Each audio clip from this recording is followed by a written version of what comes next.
দেশের নতুন আতঙ্কের নাম এখন সিএনজি চক্র। রাতের নিস্তব্ধতাকে পুঁজি করে একদল নৃশংস অপরাধী সাধারণ মানুষের যাতায়াতের অন্যতম বাহন সিএনজি চালিত অটোরিকশাকে পরিণত করেছে এক ভয়ঙ্কর ফাঁদে। বিশেষ করে গভীর রাতে কাজ শেষে বা জরুরি প্রয়োজনে যারা ঘরে ফেরেন, তাদের জন্য এই বাহনটি এখন চরম ভয়ের কারণ হয়ে দাঁড়িয়েছে। এই চক্রের টার্গেট থাকে সহজ সরল যাত্রী, যারা ভাড়া বাঁচাতে বা যানবাহনের অভাবে শেয়ারিং সিএনজিতে উঠতে চান। অপরাধীদের কৌশল অত্যন্ত পরিকল্পিত। রাত গভীর হলে যখন রাস্তায় যানবাহন কমে যায়, তখন তারা চালক ও যাত্রী সেজে ওত পেতে থাকে।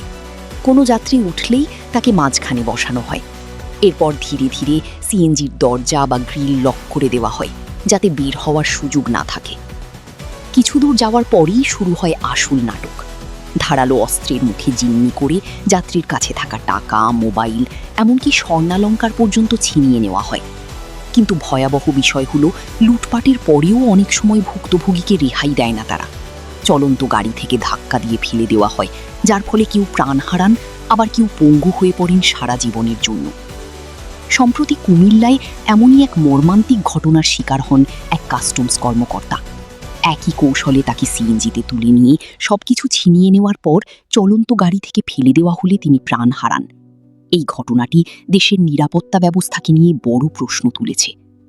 শুধু কুমিল্লা নয়, রাজধানী ঢাকা থেকে শুরু করে চট্টগ্রাম সহ বিভিন্ন জেলায় এই চক্রের দৌরাত্ম্য বাড়ছে।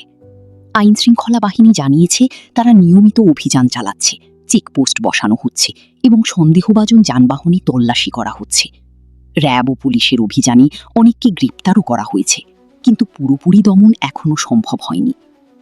এমন পরিস্থিতিতে নিজের নিরাপত্তা নিশ্চিত করতে সচেতনতা সবচেয়ে বড় অস্ত্র। গভীর রাতে অপরিচিত কারো সঙ্গে শেয়ারিং সিএনজিতে না ওঠাই ভালো। যদি উঠতেই হয়, তবে গাড়ির নম্বর প্লেটের ছবি তুলে রাখা বা পরিচিত কাউকে জানানো উচিত। যাত্রাপথে সন্দেহজনক কিছু মনে হলে দ্রুত জনবহুল স্থানে নিয়ে যাওয়া জরুরি। জাতীয় জরুরি